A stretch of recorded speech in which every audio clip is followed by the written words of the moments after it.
어, 안녕하세요. 오늘은 많은 분들이 잘 아시는 잃어버린 아들의 비유 있잖아요. 이걸 좀 다른 각도에서 한번 파헤쳐 보려고 합니다.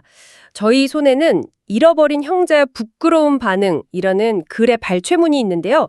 보통은 다들 작은 아들 이야기에 좀 집중하는데 이 자료는 의외로 흔히 착한 아들이라고 생각하는 큰 아들을 아주 깊게 들여다봅니다.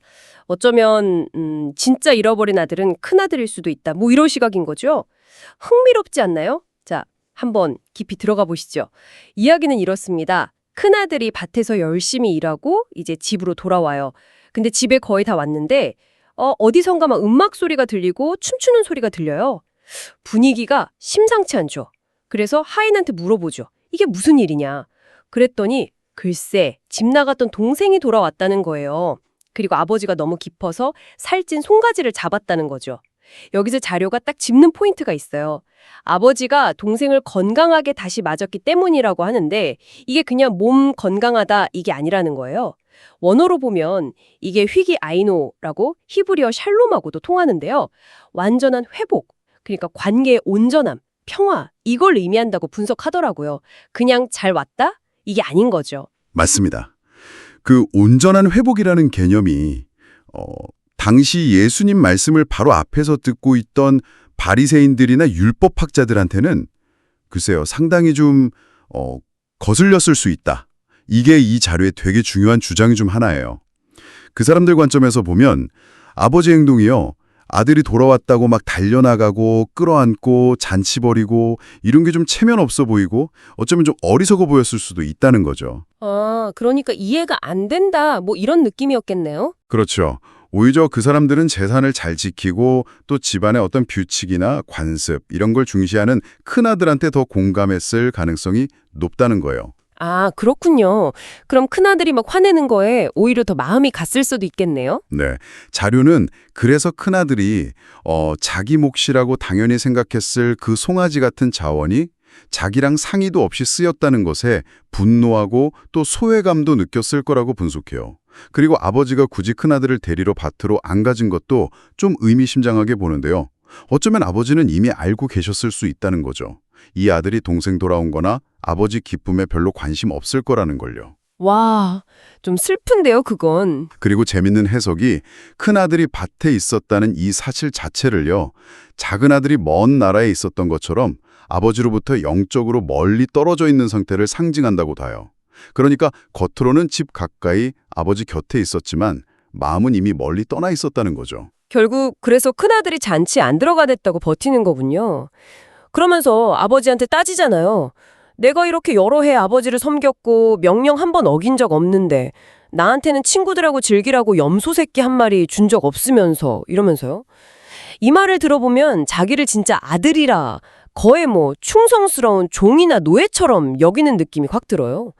그리고 내 벗이라고 하는 거 보면 가족들하고는 좀 거리가 있어 보이기도 하고요. 네, 여기서 바로 자기의 영어로 하면 self-righteousness라는 개념이 딱 등장하는 거죠. 큰아들은 자기가 오랫동안 순종하고 행한 것들, 이걸 근거로 아버지의 행동이 옳다 그르다 판단하고 있는 거예요. 이 자료는 바로 이 지점이 행위에 기반한 어떤 종교성, 신앙의 위험성을 보여주는 거라고 아주 강하게 지적합니다. 그러니까 겉으로 보이는 착한 행동이 오히려 내면의 교만을 키우고 정작 자신에게도 은혜가 필요하다는 사실은 보지 못하게 만든다는 거죠. 듣고 보니 그렇네요. 근데 아버지는 또 어떻게 하시죠? 포기하지 않으세요. 이번에도 집 밖으로 직접 나가서 큰아들에게 간청하십니다. 이 간청하다는 말이 원어로는 파라칼레오인데 이게 그냥 부탁한다 정도가 아니고요. 자료에 따르면 정말 옆에 가까이 다가가서 위로하고 달래면서 간절하게 설득하는 그런 깊은 뉘앙스가 있다고 해요. 작은 아들에게 막 달려가셨던 것처럼 이번에는 또 다른 방식으로 겸손하게 은혜를 베푸시는 모습인 거죠. 죄인이든 이렇게 위선적인 모습이든 다가가시는 거예요. 와, 아버지의 마음이 진짜 헤아리기 어렵네요. 그런데도 큰아들은 여전히 날이 서 있잖아요. 심지어 아버지를 비난하면서 동생을 이 아들이라고 부르죠. 남처럼요. 아버지의 살림을 창녀들과 함께 다 삼켜버린 이 아들이 돌아오니까 그를 위해서는 살찐 송아지를 잡으셨습니다. 이러면서요. 동생으로 인정 안 하는 건 물론이고 아버지 재산을 낭비했다고 비난까지 하는 거잖아요. 그렇죠. 그런데 아버지의 대답은 정말 놀랍도록 부드럽습니다. 야단치는 게 아니에요. 오히려 얘야, 테크논, 너는 항상 나와 함께 있으니 내 것이 다 내 것이다 라고 말씀하시죠. 이 테크논이라는 호칭 자체가 굉장히 친밀하고 다정한 부름이라고 자료는 설명해요. 아들의 아끼는 마음이 담긴 거죠. 그러면서 말씀하세요. 하지만 네 이 동생은 죽었다가 살아났고 내가 잃었다가 다시 얻었으니 우리가 즐거워하고 기뻐하는 것이 마땅하다. 모든 것이 네 것이 될 수 있었지만 지금 이 순간 잃어버렸던 생명이 돌아온 이 기쁨 앞에서는 다른 모든 걸 내려놓고 함께 기뻐하는 게 당연하다는 거죠. 이건 꾸짖음이라기보다는 슬픔과 연민이 담긴 호소에 가까워요. 듣고 보니 이 자료가 말하는 큰아들은 겉으로는 정말 순종적인 아들이었지만 속으로는 분노, 소외감, 그리고 자기 의로 꽉 차서 아버지의 은혜를 이해하지도 받아들이지도 못하는 그런 모습이네요. 겉과 속이 완전히 다른 상태랄까요? 네, 바로 그겁니다. 그리고 이 비유 어떻게 끝나는지 아시죠? 큰아들이 과연 아버지의 말을 듣고 잔치에 들어갔는지 아니면 끝까지 밖에서 버텼는지 성경은 이야기해주지 않아요. 딱 거기서 끝나죠. 아, 맞아요. 열린 결말이죠. 자료는 바로 이 열린 결말이 당시 예수님의 말씀을 듣고 있던 바리새인들, 율법학자들, 그리고 오늘을 사는 우리 모두에게 던져진 질문이라고 지적합니다. 그들은, 그리고 우리는 어떤 결말을 쓸 것인가 하는 거죠. 와, 정말 흥미로운 해석인데요. 비유 속 인물의 선택이 결국 내 자신의 선택과 연결된다는 거군요. 를 상징하는 예수님을 결국 거부하고 십자가에 못 박은 것이었다. 이렇게까지 이야기합니다. 이게 오늘 우리에게도 굉장히 중요한 질문을 던지는 것 같아요.